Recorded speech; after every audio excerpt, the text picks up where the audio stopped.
your all for them, even if it meant sacrificing your own dreams and carrying your burdens silently. I know that some parents here had to set aside their own dreams first just to make sure that their children would attain theirs. Some postponed opportunities, some worked longer hours, some endured hardships they never told anyone about. And although our graduation is only the first step in our journey in this real world, I want to congratulate all of you.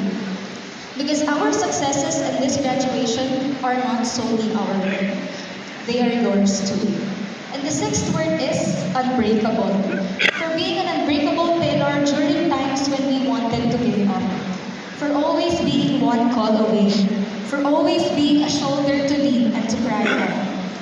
Salamat daw po sa mga pa-surprise visit ninyo sa boarding house nila just to be there.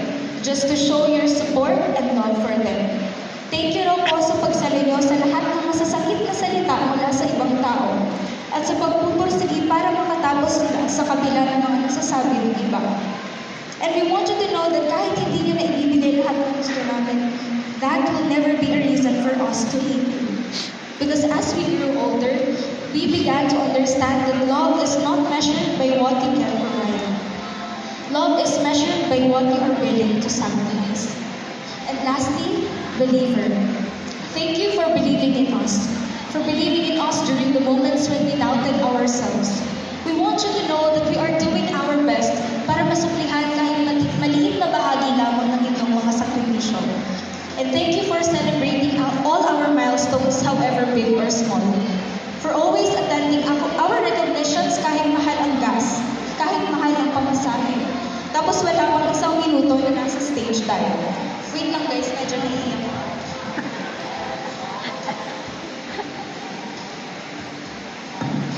Sa pagsarado ng tindahan, ng karinderya, o kahit ano pang negosyo, kahit walang kita sa araw na yun, maka-attend lang sa recognition. Because those moments may seem small to others, but to us, they meant everything. And hearing all of those stories reminded me of my own. By the way, thank you guys for sharing your stories with me sa Google Form. Because I did my best in everything that I did.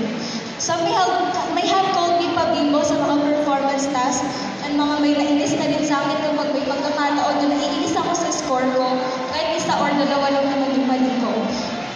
But the truth is that I never did that because I wanted to be on top of everyone's. I did that because I had to work double the effort to get to my goal. At ang goal ko lang naman every semester ay magkaroon ng 92 na average. And that is not for recognition, but for the tuition this time. Wait lang.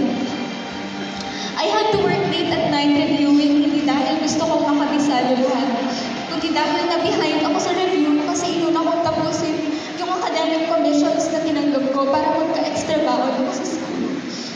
Oh my God. Hindi ako nag-absent ng 2 beses sa CFED class ko kasi iniisip ko na minor lang naman yun. But because I had to go to the capital para tumanggap ng scholarship para may pambili ako ng gamot ni Papa. And even though I struggled a lot throughout college, I know that it is not even half of the sacrifices and struggles my family went through. Medyo toxic mentality, pero what pushed me forward was the thought that wala akong karapatang mapagod o sumuko because my parents were not giving up. Kapag wala akong tuition, sigurado si Mama magiging busy din sa phone niya, nag-chat mo sino-sino kung kanina pa di humiram ng pang-tuition na yun. And even some of my scholarships became possible because of my mother. Because of the many years she spent in Hong Kong as an OFW, I became eligible for the OWA scholarship where I received financial assistance every semester. And it was at that point that I realized something. Parents are not superheroes because they never get tired. Parents are superheroes because they continue even when they are already tired. And to all parents here, I also want you to appreciate the hardships and everything your children went through. Because we went through a lot too. And some had to study while grieving. Some battled anxiety and self-doubt in silence. Some questioned whether they could continue because of financial difficulties. Some sacrificed sleep, opportunities, and moments with family just to make it here. And for some of us, the final battle did not happen in a classroom, a duty area, or a return demonstration. It happened during our course audit. Because some of our students fought until the very last moment. Some spent sleepless nights trying to complete their formats, reviewing lessons they thought they had already mastered, and carrying the pressure of not knowing whether all their hard work would be enough. And some experienced disappointments, setbacks, and moments when they questioned themselves and wondered if they would ever make it to this stage. But despite all of that, they did not.